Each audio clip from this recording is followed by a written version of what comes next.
골로새서 2장 8절에서 10절까지 말씀 함께 봉독하겠습니다. 누가 철학과 헛된 속임수로 너희를 사로잡을까 주의하라.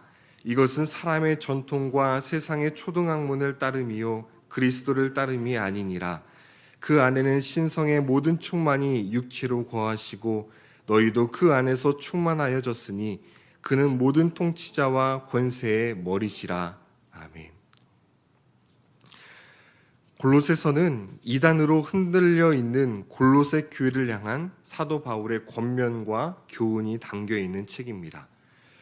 골로새 교회에 들어온 이단의 특징이 무엇입니까? 예수님만으로 충분하지 않다는 겁니다. 예수님을 믿는 믿음만으로는 부족하니 특별한 영적 지식도 있어야 하고 율법도 지켜야 하며 금욕적인 생활도 필요하다는 겁니다. 그런데 성경은 뭐라고 말씀합니까? 예수님만으로 충분하다고 말씀합니다. 예수 그리스도 안에 지혜와 지식의 모든 포화가 감추어져 있다라는 것이지요. 하나님의 구원 계획과 창조의 섭리, 하나님의 뜻과 우리를 향한 마음이 모두 예수 그리스도 안에 담겨져 있습니다. 예수님만이 길이시고 진리이시고 소망 되십니다. 예수 그리스도 외에 구원을 주실 만한 다른 이름을 주신 적이 없습니다. 아무리 죄에 찌들어 있는 사람도 주 예수를 믿으면 구원을 받습니다. 오늘날 많은 교회가 이단으로 어려움 가운데 있습니다.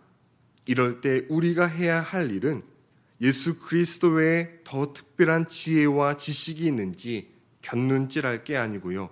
어제 말씀이었던 7절 말씀처럼 예수 그리스도 안에서 뿌리를 내리고 세움을 입고 교훈을 받은 대로 믿음에 굳건하게 서서 순종하는 삶이 우리에게 필요합니다.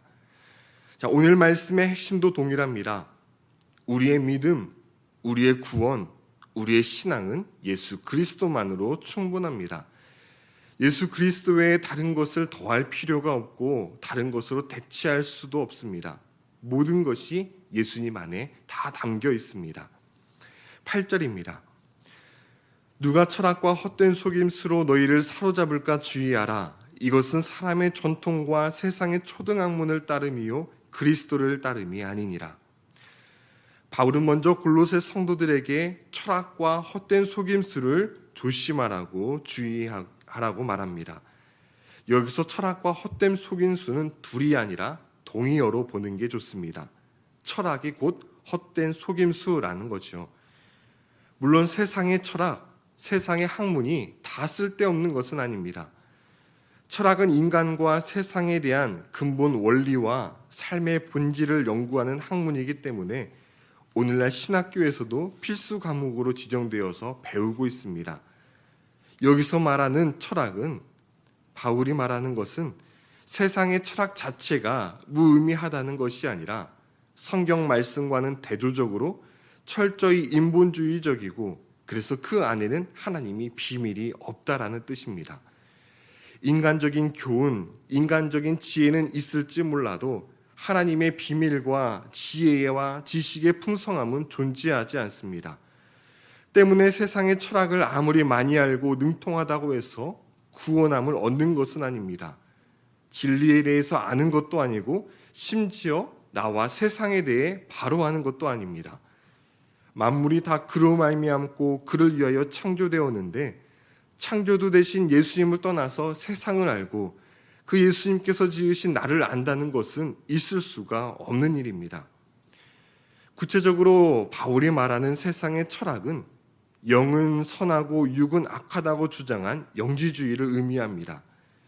이단 사상인 영지주의가 너희를 사로잡을지 모르니 주의하라는 것이지요. 여기서 사로잡다라는 것은 종으로 삼는다라는 뜻입니다. 이단에 들어가면 처음에는 따뜻하게 반겨주는 것 같고 또 진심으로 위해주는 것 같습니다. 그래서 교회 안에서 상처받은 사람들이 그곳에 가면 그 사람들이 주는 환대로 많은 위로를 받습니다. 그런데 시간이 흐르면 결과가 어떻습니까? 돈을 내지 않으면 반겨주지 않습니다. 여기 외에 다른 곳에는 구원이 없다라고 하면서 재산을 팔아 더 깊숙이 들어오게 하고 결국에는 종처럼 속박을 합니다. 반면 예수님 안에 있으면 어떻습니까? 진리를 알지니 진리가 너희를 자유롭게 하리라. 주님 안에 있으면 우리 영혼이 자유를 누립니다. 우리가 세상의 욕망으로 붙잡혀져 있어서 얼마나 인생이 허덕이며 살아가고 있습니까? 그런데 주께서 우리 가운데 주인 되시면 이 세상의 욕망으로부터 자유케 되고 세상이 주는 시선으로부터 자유케 되고 자신만 생각하는 못된 이기주의적인 모습으로부터도 자유하게 됩니다. 따라서 성도는 이 세상이 주는 생각과 가치에 휩쓸려 살아가는 것이 아니라 하나님을 중심으로 살아가야 합니다. 오늘날 매스컴을 통해 수많은 정보와 소식들을 필터링 없이 그대로 받아들여서도 안 됩니다. 이 세상의 철학과 가치관은 헛된 속임수일 때가 많음을 인식하여서 말씀을 기준으로 지혜롭게 분별하고 판단할 줄 알아야 합니다. 이 로마서 12장 2절 말씀입니다. 너희는 이 세대를 본받지 말고 오직 마음을 새롭게 함으로 변화를 받아 하나님의 선하시고 기뻐하시고 온전하신 뜻이 무엇인지 분별하도록 하라. 정보의 홍수 속에서 살아가는 이 시대 가운데 우리가 해야 할 일은 하나님께서 기뻐하시고 하나님의 온전하신 뜻이 무엇인지 분별하며 살아가는 것입니다. 이어서 9절과 10절입니다. 그 안에는 신성의 모든 충만이 육체로 거하시고 너희도 그 안에서 충만하여졌으니 그는 모든 통치자와 권세의 머리시라. 쉬운 성경은 이렇게 말씀합니다. 하나님의 모든 성품은 이 땅에 계신 그리스도께 완전히 나타난 바 되었습니다.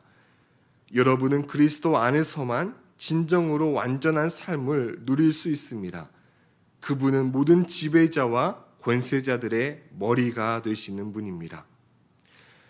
그리스도 안에 신성의 모든 충만이 육체로 거한다는 말은 하나님의 신성이 예수님의 그 인간적인 육체적 형태로 머물러 있다라는 것을 의미합니다.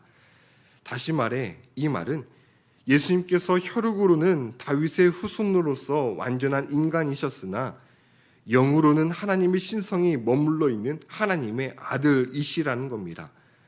당시 영지주의자들은 그리스도의 인성을 부인하였습니다.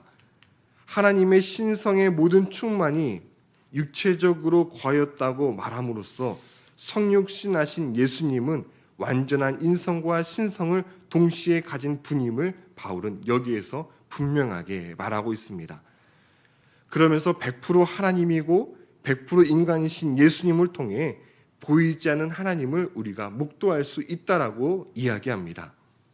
요한복음 14장을 보면 빌립이 주여 아버지를 우리에게 보여주옵소서 그리하면 족하겠나이다 라고 말하자 예수님께서 이렇게 말씀하시지요.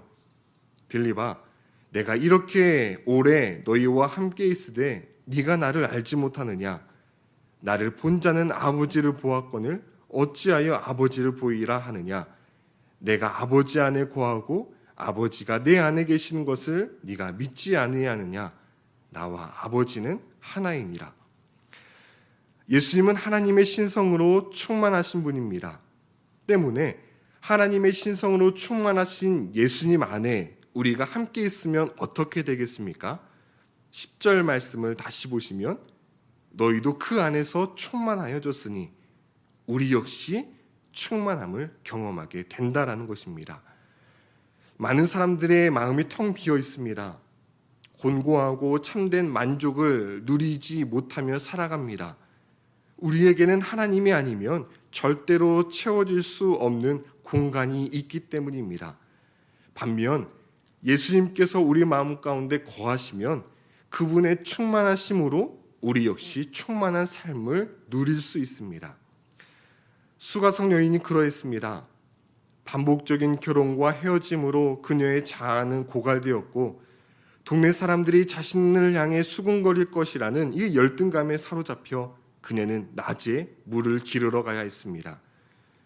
더욱이 함께 살고 있는 남편도 진정한 의미에서는 남편이 아닌 믿고 의지할 만한 사람이 단 한 사람도 없었던 가련하고 외로운 여인이었습니다.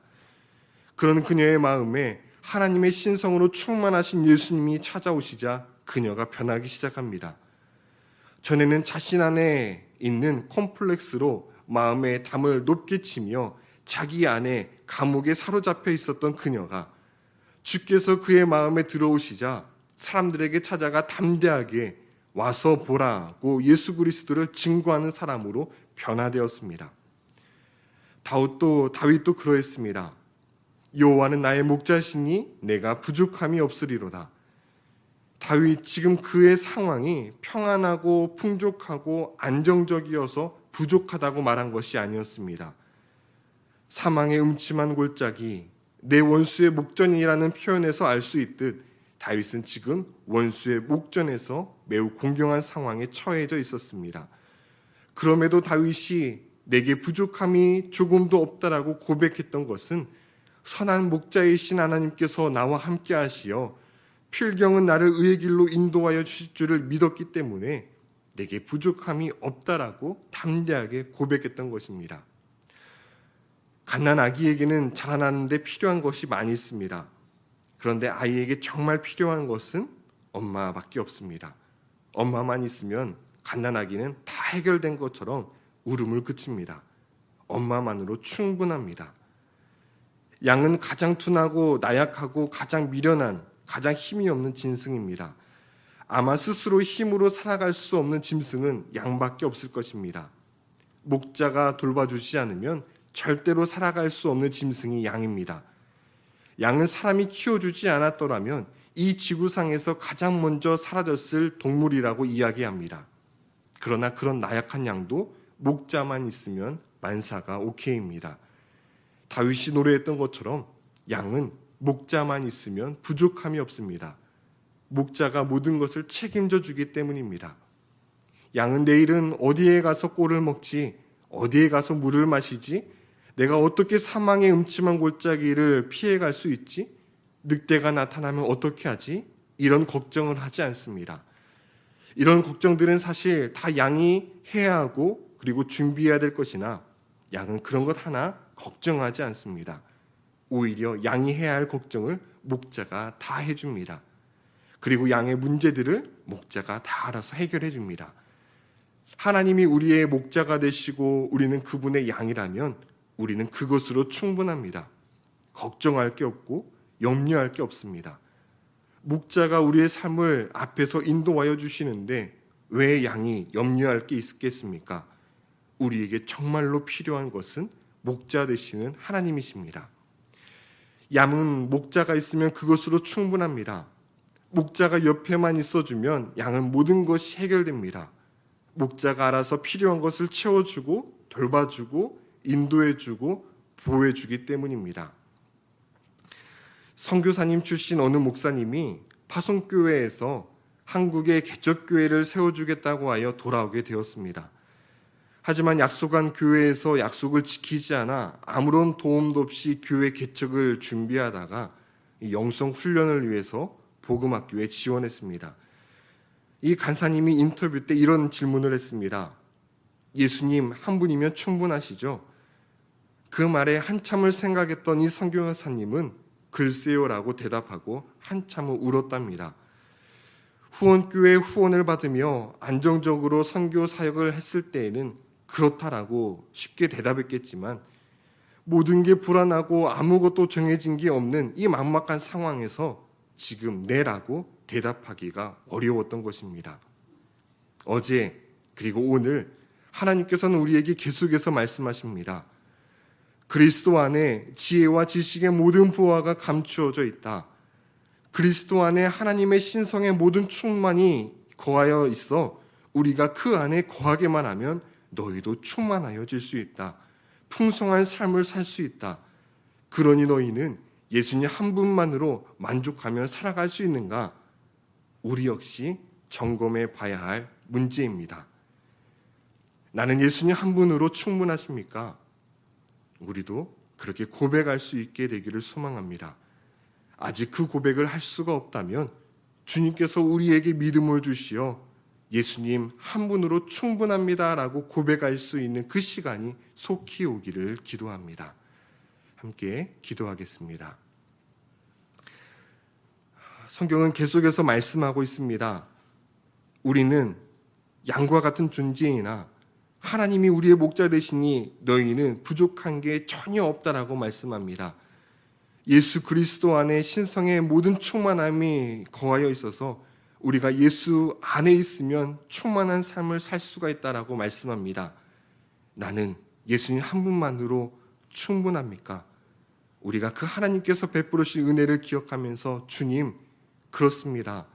내가 주님 한 분만으로 충분합니다. 아직은 내 믿음이 연약하여 내 마음 한구석에는 그럴 수 있을까라는 염려가 있지만 이 시간 담대하게 고백하고 싶습니다. 예수님 한 분만으로 충분합니다. 우리 이 시간 이 고백을 주님 앞에 드릴 수 있는 시간 되었으면 좋겠습니다. 함께 기도하시겠습니다.